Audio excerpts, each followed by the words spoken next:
this Pangolier from snowballing. Yeah, but they actually already with that you have Pangolier who can initiate.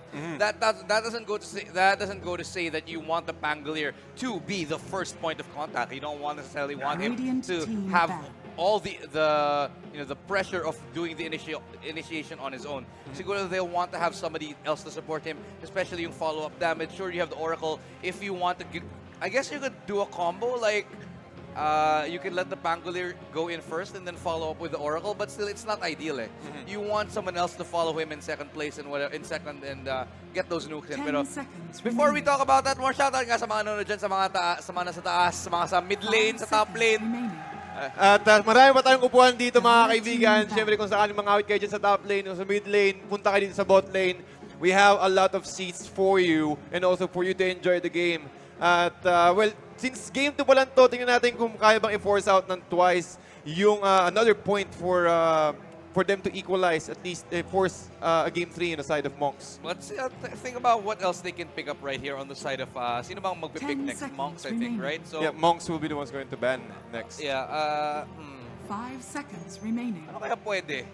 Well, looking at the first 2 picks of twice here, they can play aggressively. Sven, again, tingin ko since they've already picked up an Ancient Operation naman, flexible din siya per se. Since you can play Ancient Operation in the middle lane, it will be easier for them and also play Sven as a support just in case or into a roaming hero. Pero sa nakikita ko ngayon, Sven was mas mataas yung chances na mag-play siya ng core.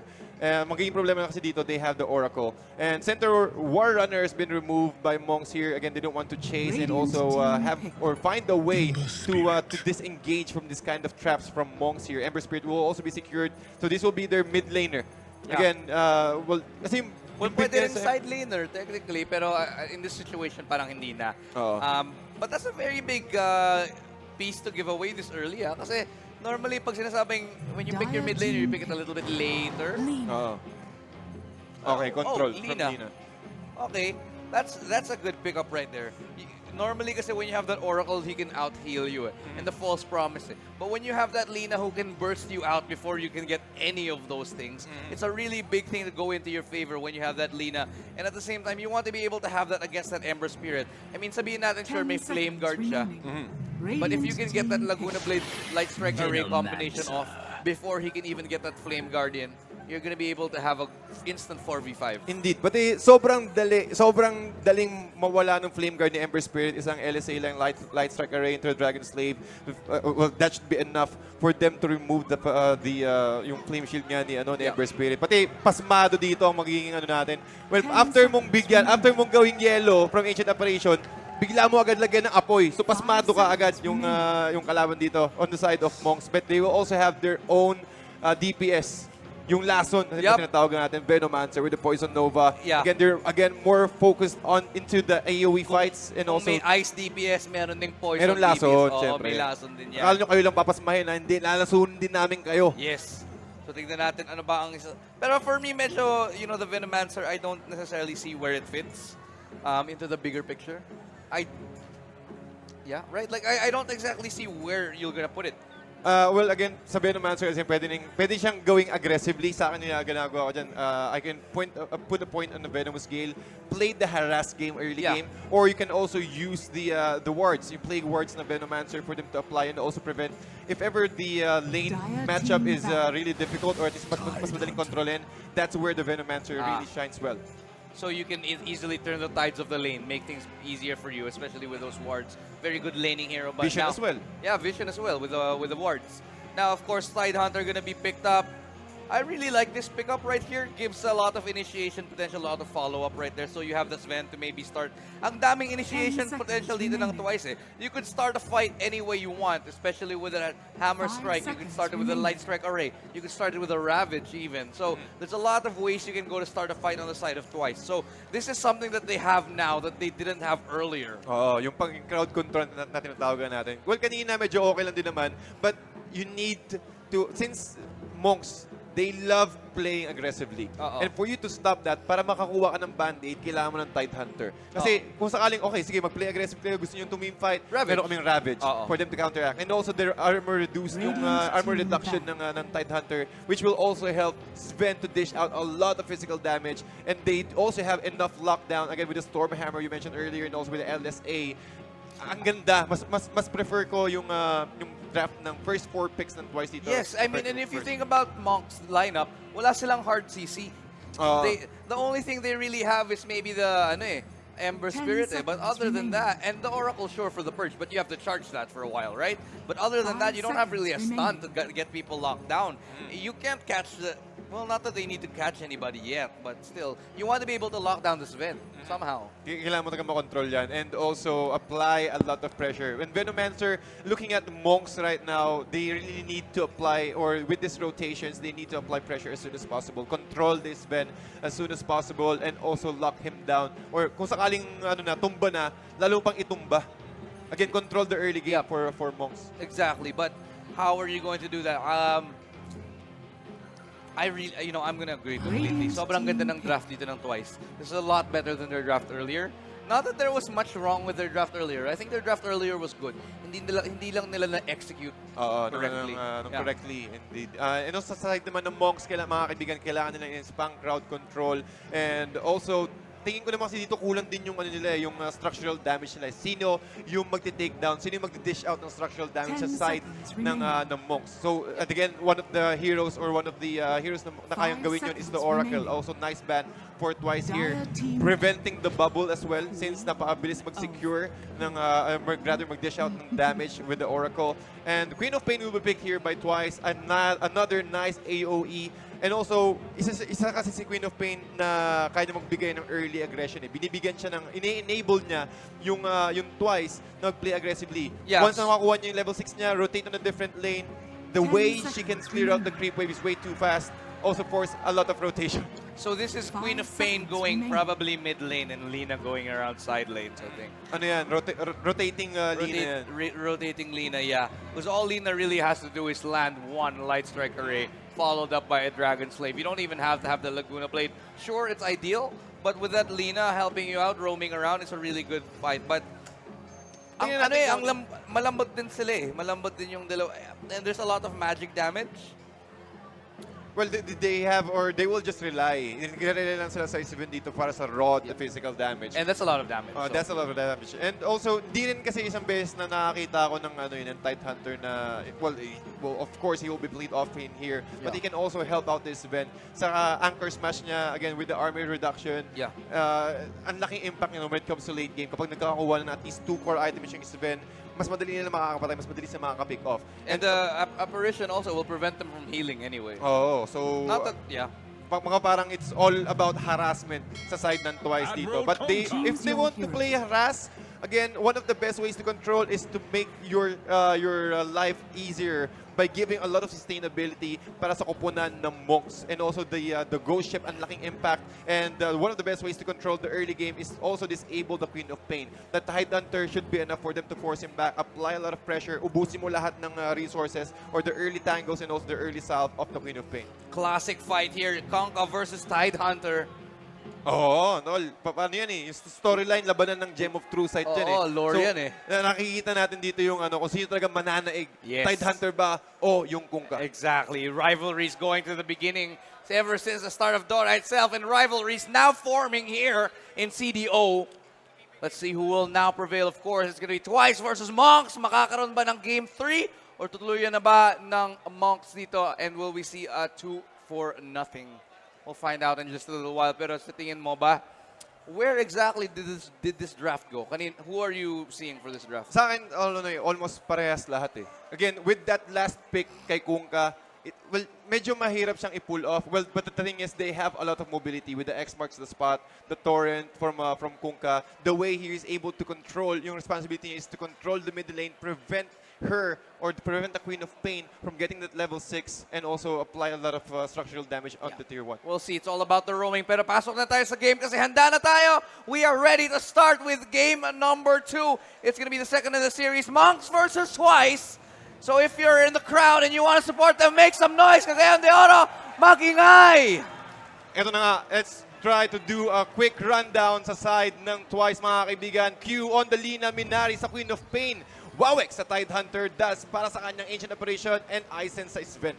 On the other side, Kira on that Conka, Edekyu is on that Venomancer, Tilt Mode on Ember Spirit, Shadow Monarch on Oracle, and last but not the least, Freddy on that Pangolier. At syempre mga kaibigan, meron tagang mga informasyon na hindi natin kailangan sabihin. Kailangan nyo lang tignan sa ating mga screen. Syempre, ang mga players natin is nasa harapan lang.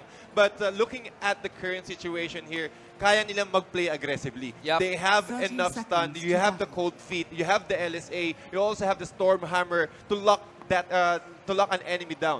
So, kailangan nilang mag-initiate with the Storm Hammer, with the reach from the Storm Hammer. Sobrang dali na taga makastun. So, they need to apply a lot of pressure and also get that early pick-off. Very big difference from game 1, no? Oo. Kung kanina, sobrang ganun yung playstyle nila, sobrang nagbago na. And it's very, very interesting to see. Pero before we go and talk about the game, meron din pala tayong giveaway na that we're gonna talk about. So before we start with the game itself, kung gusto nyo manalo ng Steam Load, all you have to do is simply share and like our page, facebook.com/MineskiTV. Pero teka lang, mukhang nahuli na agad si Tilt Mode dito. Hammer Strike gonna stun him out for a second, but they're gonna make him fall back kasi si Tilt Mode nakatakas na. And anyway, going back to what we're talking about, like and share facebook.com/MineskiTV and facebook.com/organized by MET. Share the stream with the hashtag Thunder Esports Tour and hashtag organized by MET. And make sure your post is public. We'll be selecting 6 winners every series na mananalo ng 250 pesos in Steam Load para makabili kayo ng game sa Steam sale ngayon. Or at least Battle Pass, diba? Pwede naman. Sabi naman napakaganda ng Storm Hammer into Cold Feet. Na kaya ba din i-lock down si Tilt Mode. But the timer para sa Cold Feet is not enough. He's able to run away from the AoE. But as you can see, it will be easier for them to pick off those kind of those heroes, mga squishy heroes. Flame Guard is still active, pero that should be enough. At least kung sakali magkaroon pa ng level 2 sa points sa kanyang Storm Hammer, and at least providing a lot of slow from Dals, it will be an easy pick off. Oh, not often do we see a trial lane. But finally, I think we're able to, you know, it's not often. But nowadays, wait a minute. Hammer Strike gonna land. Will it be Nako. followed up? Light Strike Array, and they're gonna get the first kill. Question mark? Will Isang they hit land pa. it? Oh, Slide of Fist. Not enough to save his life. But that's gonna be the trade kill right there as they find 1-for-1 in the top lane. At hindi pa rin tapos yata ito. Ang hirap. Nakikita mo yung chain stun potential nila. Yup. Well, Cold Feet, sige, kahit unahin mo, kahit ilagay mo ka siya in fronto, but the damage, the stun disable from the Storm Hammer and also the LSA should be enough. Oo. Isipin mo na, well, they do have information na trial lane to sa top lane, but at least you have a way to control with the disable from the rest of the crew. But Ken, again, keeping an eye on this Oracle. Natama pa yung Cold Feet. One more hit. They will be able to secure that kill. End-to-end LSA. Napakaganda ng side of his dodge from the LSA. Cold Feet, he needs to run away. And again, damage control. Hindi mo kailangan mag-overcommit. This looks so much better from Twice. They look like a completely different team. Kung kanina pa passive-passive sila, ngayon sobrang agresibo na nila. And it looks a lot better for them. Kasi sila, at least now, they're taking matters into their own hands. Just like this, the slide of the Light Strike Arrays, landing time and time again, not missing a beat on any of them. Mas exciting ngayon ang laban kasi mukhang mainit na ngayon ang Twice. Oo. Titingin ko parang lang silang diesel na sige, muna, painit muna tayo. Pero once na nakuha natin yung init, we can apply pressure. Exactly. You have to warm up your car before the engines go roaring. And ngayon, parang ang Twice, handa na silang makabawi sa kalaban nila kanina, si Monks. At tingin ko sasagutin din ng dito ng Monks na okay, sige, gusto niyo mag-try lane. Medyo nakakairita na yung ginagawa niyo na triple na chain stun combo. We will try to give or we will try to rotate this Pangolier on the top lane. Kasi maging problema dito, yung rotation, alam nila na merong dalawang heroes ang nawawala. So it will be easier for other lanes to play out this early game. Yeah, but oy, kung nahuli na naman dito, itong si Tilt Mode, I think they could get the kill. Is the Light Strike Array gonna come? Yeah, inihintay niya lang ang slide of fist. Ang ganda! Judge Bane from Q. Hinihintay niya lang talaga na gamitin yung slide of fist. Yup. At nung moment na nag-slide of fist na siya, okay, huli ka na. It's a game of chicken. Wait lang. Parang unahan silang mga no? Who will bite first? And clearly, it was the Ember Spirit na the chicken down. Siya, nahuli. Hindi niya Got na-anticipate psyched na out. sinasayko lang kita. Pinasayko siya, tama. Nagpasayko ka naman. teka Pero lang. mga kaibigan, nakikita natin yung rotations with Twice here. Again, napakaganda. They pretty quite well when it comes to team communication and also the mechanics, the knowing na kaya nilang i-spot on o kaya nilang magbigay ng aggression this early game. 3 minutes pa lang mga kaibigan, but we already have 5 kills. Kanina nga 6 minutes nga, 1 kill pa lang yata yung nakita natin. Oo. I think, eh. Pero ito sa game na to, it's twice as hot. Because twice is also twice as hot. Indeed. At talagang alam kasi nila for yung mga lapses nila from game 1, Yes. alam nila na hindi agad nila na-apply yung ganitong power spike, but with this current lineup, it will be easier for them to execute and also rotate at a different hero. Feeling ko may malaking chance dito maka 1-1. Dahil yung twice nakahanap na sila ng groove. They got into the groove. They're a lot more into the game. Let's see if they can execute this. And look at this, the confidence right here from Q. Really roaming around the map. So as you can see, parang pinapahirapan talaga nila yung buhay ng Ember Spirit. Ember Spirit tsaka yung Monks. Sinusundan nila siya Oo. Nako, mukhang makapang ang ating LSA nasa yung Stormhammer. Mukhang hindi nila gagamitin. Bibigyan lang siya ng unting damage with the cleave. And they knew that the creep wave is already pushing in their favor. So, okay, farm lang muna. Hindi natin kailangan mag-overextend or overcommit rather. Let's save our skills on a much more better target. Yeah, they're really forcing the hand of Monks here. Like, wherever they put that Ember Spirit, they want to make a play. So talagang they're forcing Monks to play to them. Hindi na sila yung nag-aabang, hindi na sila defensive stance. Ngayon, offensive sila, nagla-launch na sila. They want to be able to get the decisive final strike. And I think it's really looking a lot better for them. Kasi kanina nag-aabang lang sila in the last game. They were waiting na kung kailan mag-engage. But this time, it's the other way around as it looks like there's going to be an engagement right here in the bottom lane. Looks like the first is going to come in. Light Strike Array is going to connect. That's going to be the follow-up. Dalawang Stormhammer! Tinamaan mga kaibigan mo, hindi pa tapos. Napakagandang kill from Q. But the game is not over yet. Mukhang tumatakot, tinamaan din siya ng kanyang LSA. Napakagandang body block from Eisen here. But no, mukhang sigaw na yata ang na-corner. 1-for-1 exchange mga kaibigan. At napakaganda naman ng control na yon. Honestly, a little bit questionable why Ancient Apparition was still lingering so close. That was gonna be a kill, 100%. You don't need to stay so close for that kill, pero at the end of the day, naka 1-for-1 pa rin sila. But, I don't know, a little bit iffy for me. Siguro di nyo naisip na yung Purge ganun kasakit at this level. Ito yung hindi nila na-anticipate na yung Yeah. mag-heavily commit sila. Yes, Mag-heavily and you commit have yung to realize that Oracle has one of the strongest early game nukes in the game, even if it's a heal. Mukhang tumatakbo dito si Wawex away from Freddy. Well, Freddy naman kaya-kaya gamitin yung swashbuckle niya and he doesn't want to overcommit. Siyempre, pagkagamit ng swashbuckle, how can you get out? Well, there's a still possible risk na hindi mamamatay si Tidehunter with that swashbuckle. But again, the discipline from all of these members on the side of Twice and also the Monks is really strong. And that's a good way for them to at least secure another win here or maybe force a game 3 in the side of Twice. Well, let's take a look. Top lane now already dropping to half HP. Mukhang wala pa rin magre-respond. And this looks like it's going to be a quick tower. Finally, that's going to be the Tidehunter coming in to back it up. Make sure they don't take too much damage to that tower. Pati using na rin kasi yun Just using the Anchor Smash, at least yun yung gustong-gusto niya. Kailangan agad niya magkaroon ng level 6. Well, he's already level 5 right now. And with that creep wave, that should be enough right there. And Minari naman, able to pull through the creep wave inside the tier 1 and also the tier 2 towers. Para lang makakuha, secure lang din yung level 6 niya. And it's just about time to get ready for those ganks because those level 6 are about to hit. So once, there we go. That's the level 6 that we've been waiting for.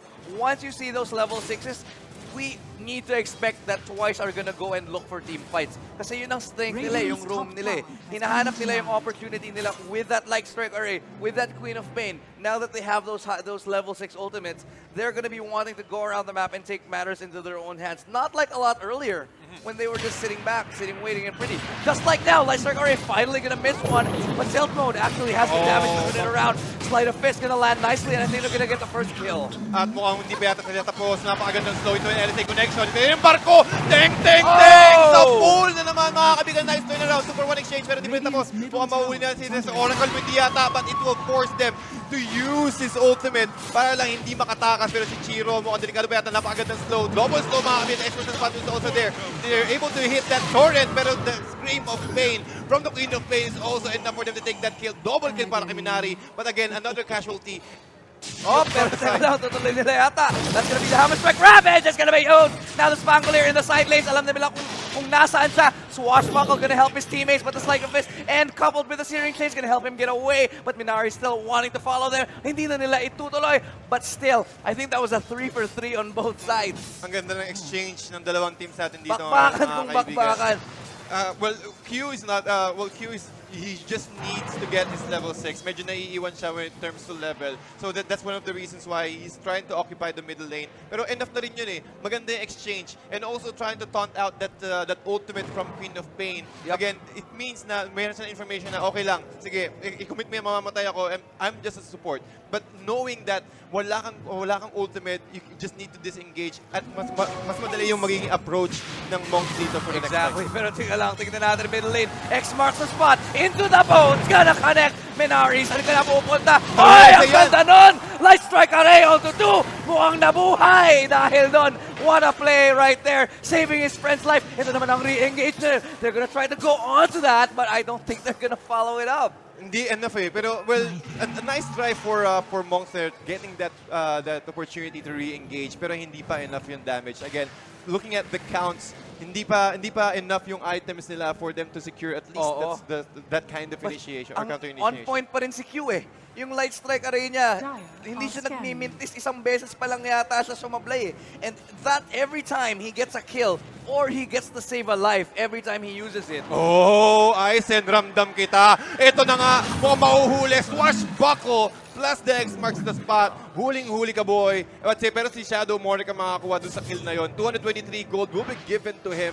Pero when it comes to net worth, less than 1K pa rin ang net worth advantage ng Monk dito. Hindi pa rin mahiwalay ang dalawang teams. Kung kanina, napakalaki ng agwat ngayon. It's 1K, less than 1K na lang.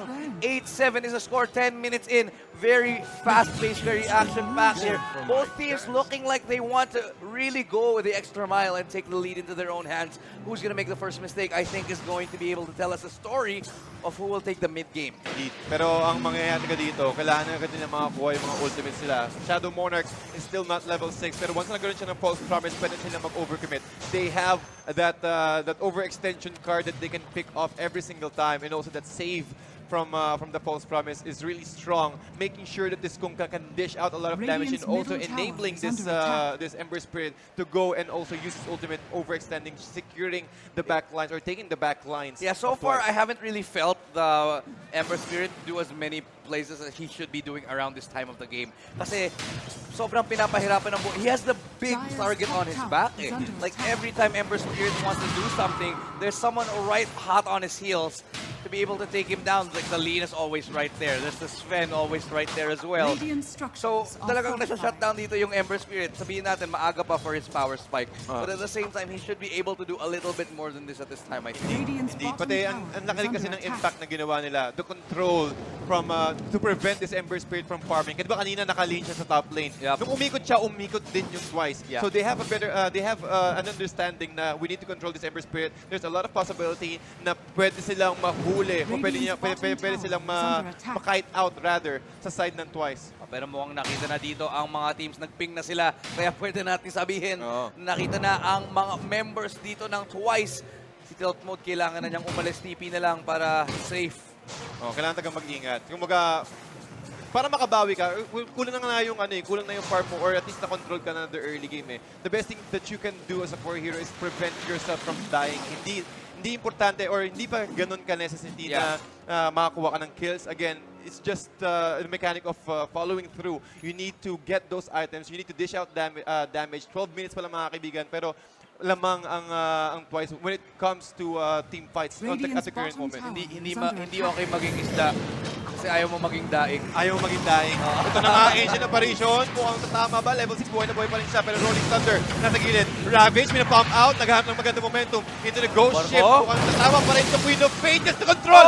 Four-man Ravage into Stormhammer. Post-round release by Shadow Monarch. Still trying to catch. And this one, magiging target nila si Lina. Pero si Waze naman, tamang-tamang sa nice light strike. Pagkaka-anchor smash niya, reducing the damage output on the side of Monks here. And now they want to continue on the Monarch. They're trying to get him, and it's going to be the first. Not going to land, but it will finally get the triple kill on the Chiro.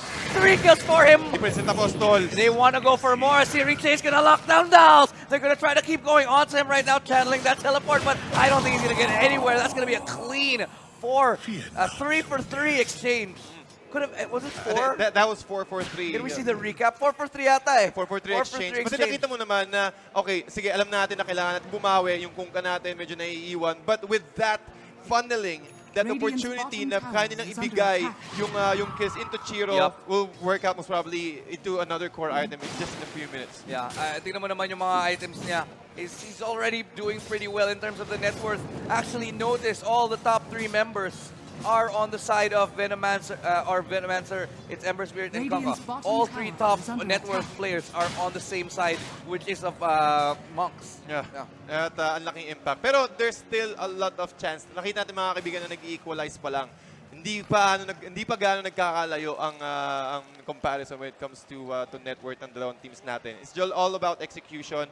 It's all about trying to look for that small opening na binibigay ng opposing team. Interesting what they're doing with the Venomancer here. They Radiant's really want him to bottom come alive a tower is little under bit attack. later in the game. I think middle game, around the mid game. So they're gonna try to make this Venomancer really power spike very, very soon. I can't say right now what they're trying to do with it, but I think it's a very interesting thing to consider that what this Venomancer is doing is not hard supporting. Yun lang.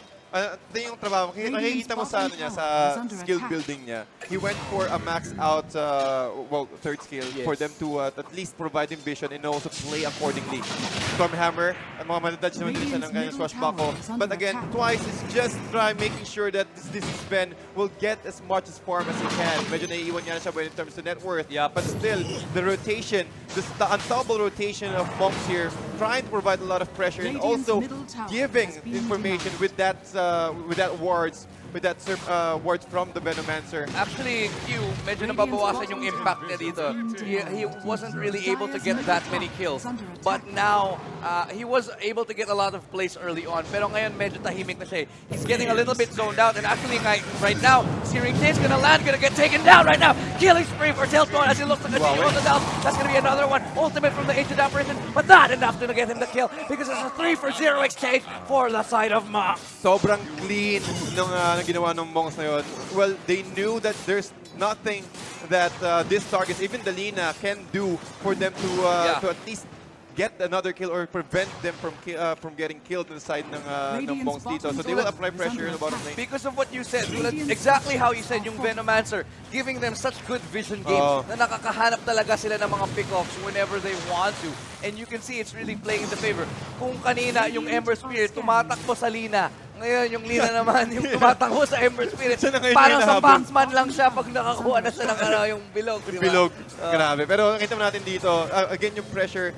Well, I think to what you mentioned earlier, hold that thought. Wowx and also the rest of the crew is kicking in. Veil and also the stun, Boss Robins, but the Ravage has always been committed. They knew that there's someone there. Pero also the ultimate moment, they take down pa si Lina. Heal mode, trying to focus on Dale since he's a much more easier target. 2-4-2 exchange. Freddy with a rolling thunder, walking out, not able to lock down two enemy heroes. And now they're gonna try to go and escape because in tilt mode, he is gonna be taken down. Mega kill right now for Minari. That's gonna be another kill for Freddy, who does get ice in right there. So 3-for-3 on both sides. Will they continue this team fight? Kasi si Wowx ngayon low as heck, but he's just gonna try and escape. Kiro wasn't even in that fight, so it was a pretty good. Pero notice how during that entire fight, Ember Spirit was kind of left unchecked. He was really just free killing everybody in the backlines. If they held a little bit closer together, maybe protected that Lina, maybe protected Minari a little bit more. Sa tingin ko, mas clean team fight yun for the side of Twice. Pati given the fact na yung positioning, the punish or nag-start yung fight because of the mispositioning of this Venomancer, and they're able to at least equalize the damage and take some of the kills itself. So again, deep pa rin talaga ang laban eh. I cannot say na kung sino yung it's not a one-sided game. It's a pretty equal game.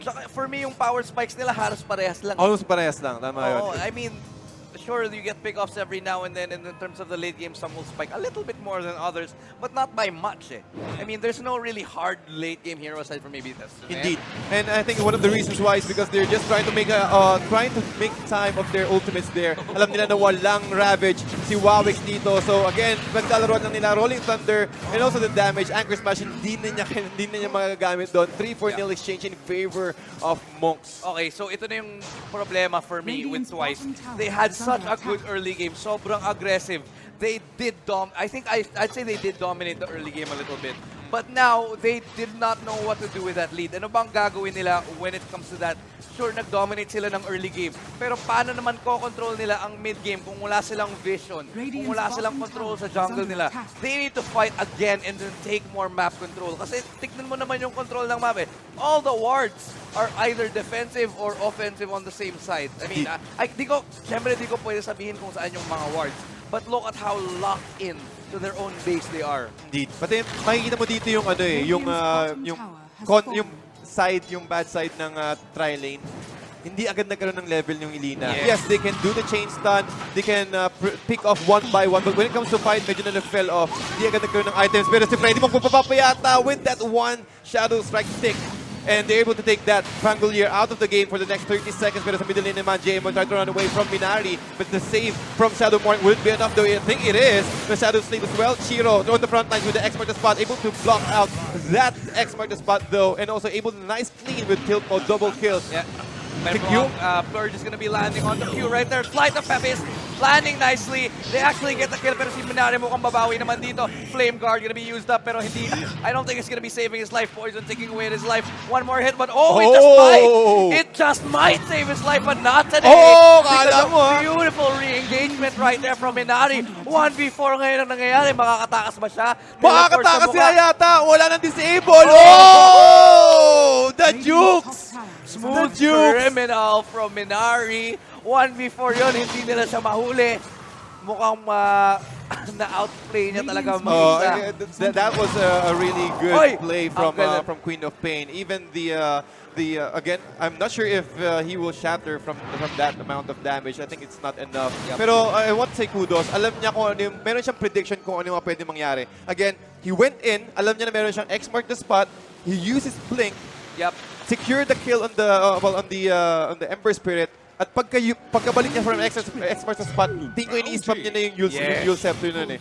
And then the blink is already in cooldown. They were able to play it out really spectacular on that Queen of Pain. But unfortunately, this is not an individual play.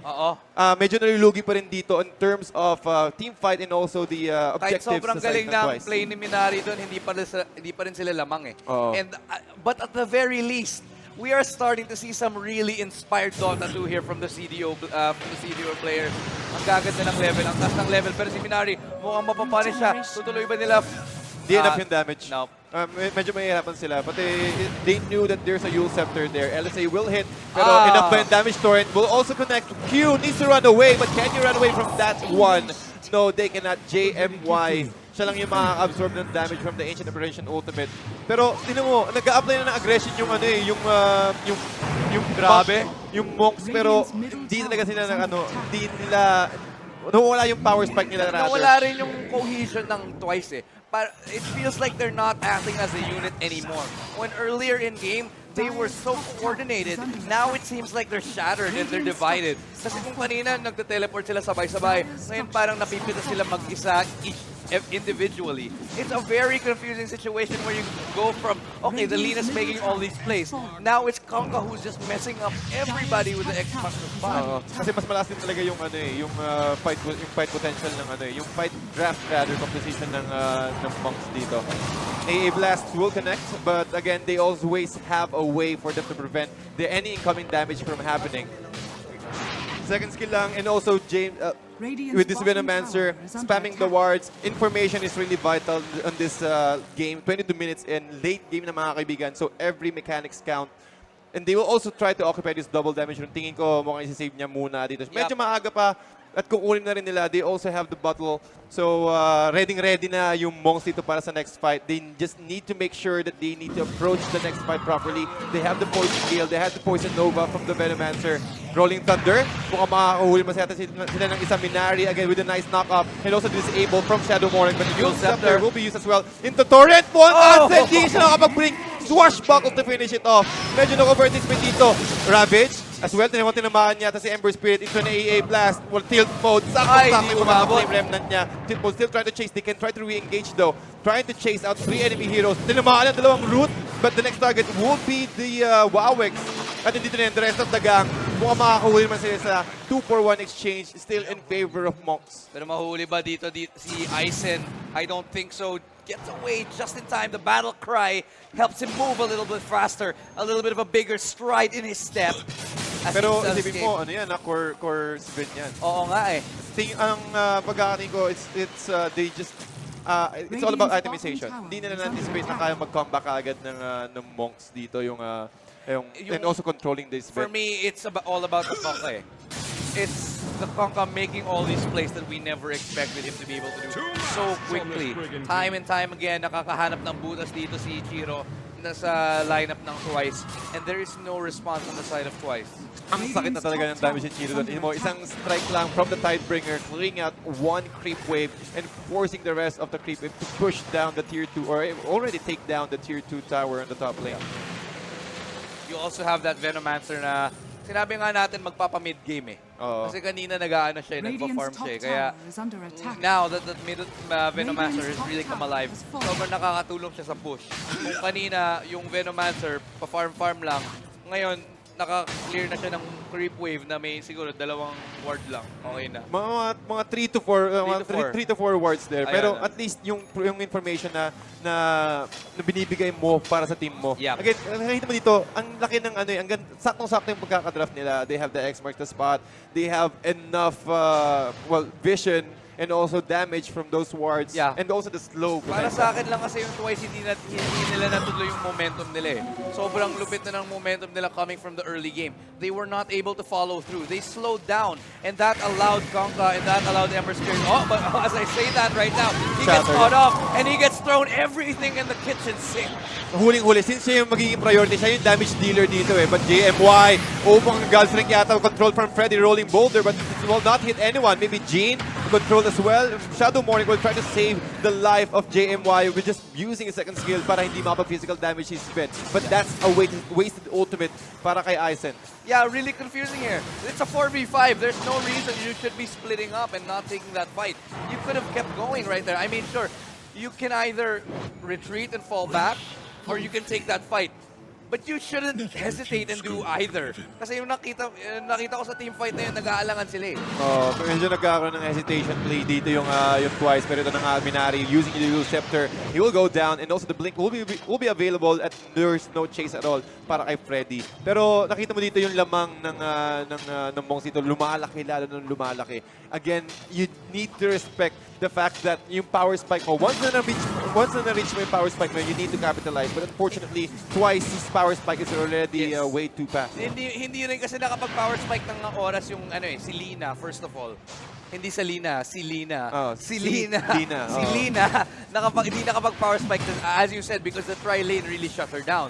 Didn't get that Laguna Blade earlier. At the same time, the Ravage, the Tidal Hunter, didn't really get that early levels as well, even though he was on the off lane. Didn't have the best game either. So the power spikes really started to shine for the side of Monks here. Lalo na yung Conka, gumagawa siya ng play. Lalo na yung Ember Spirit. Catching all the necessary heroes. Catching all the necessary heroes. And the Venomancer farming so hard during the early game.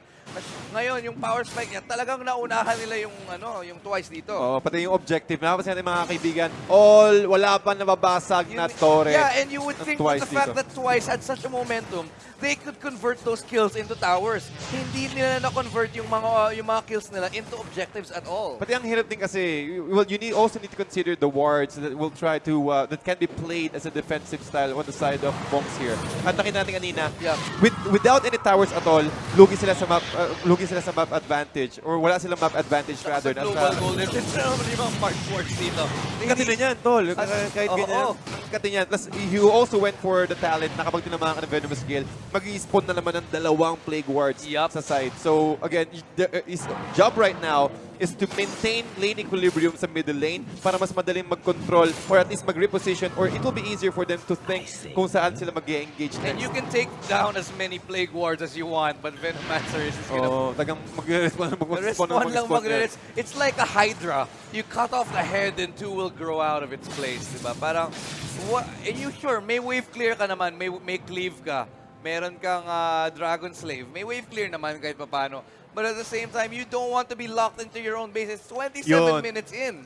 Yun yung sinasabi ko. At least, kung sakaling, ginawa ito ni JMY sa kanyang Venomancer, okay, if I will prevent you from playing a 5-man smoke gap. Yeah. Kailangan mag-delegate ng isa or dalawang hero dito for them to prevent this tier 3 tower sa middle lane from getting destroyed. Because kung sakaling makita ng Venomancer na, okay, walang nagbabantay, diyan na magsisimula na mag-spawn niya ng Plague Ward sa high ground. For me, one of the biggest differences in this game is the vision game. Oo. They are miles, they're leagues apart.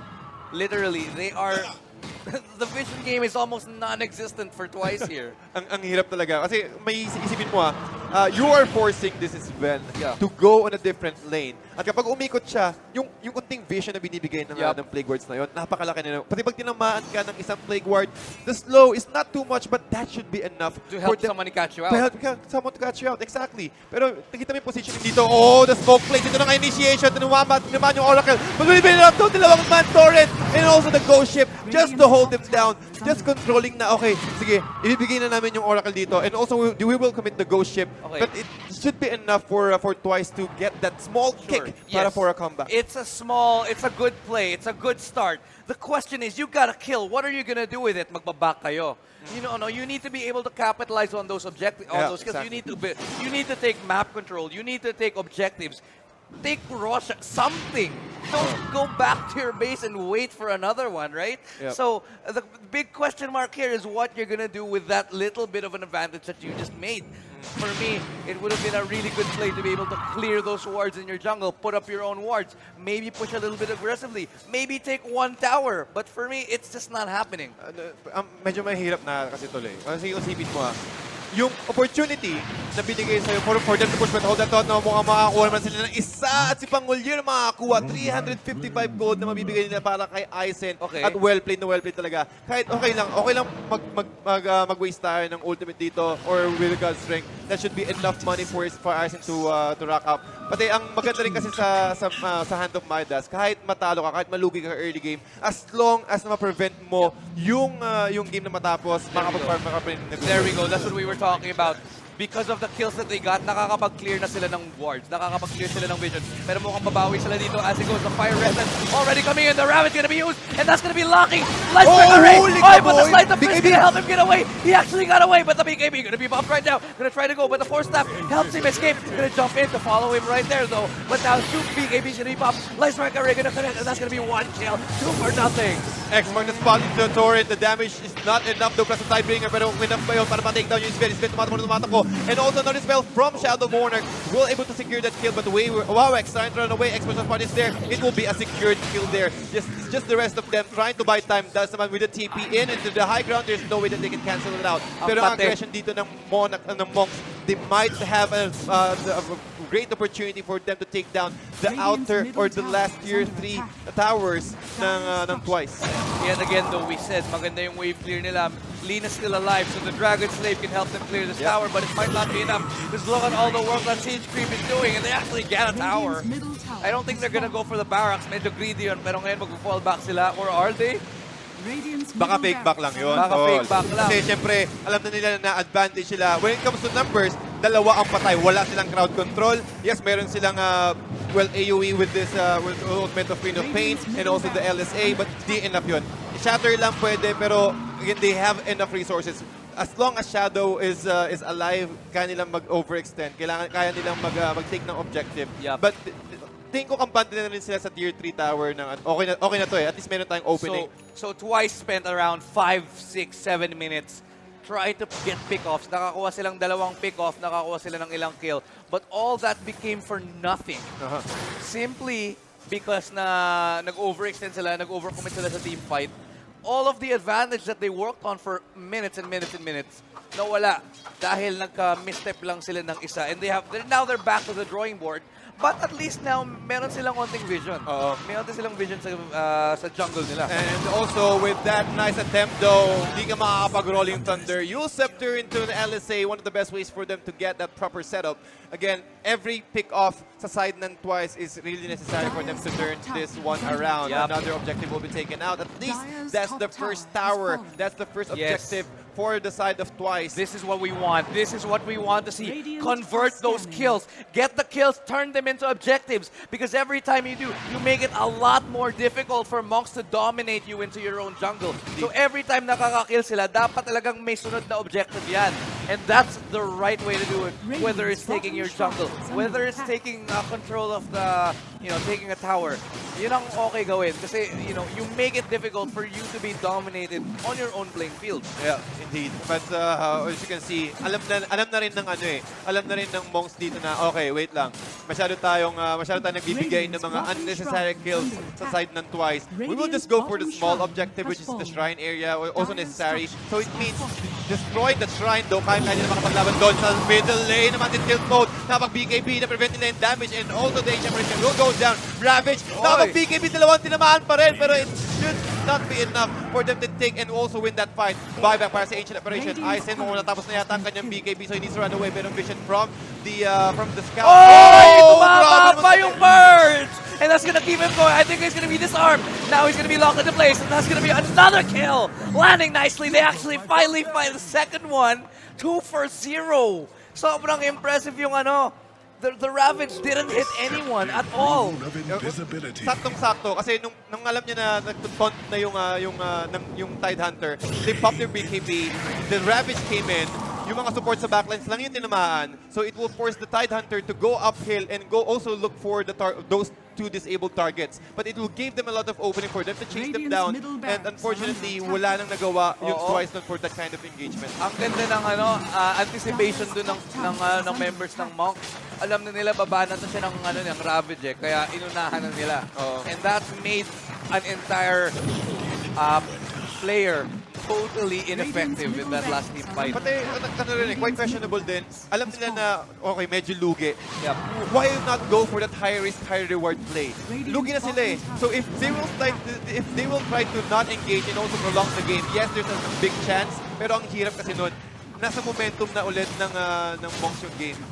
Tignan natin kung tuloy ang aggression dito. But it looks like they're gonna get that one. But the BKB gonna be popped right strike array. Not gonna land onto anyone, but Minari does use her shout right there. But Shiro has a BKB. It forces her to go back right there. And everybody's running away from the big bad Gonka. And now that actually gets back that Tidehunter. They get 1 kill in their favor.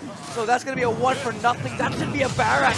Could be 2 right there. BKB on the tilt mode. And that's gonna be another force back. That should be a barrack too. Yeah, that should be a barrack indeed. Pero yung chapter, God strike into 2!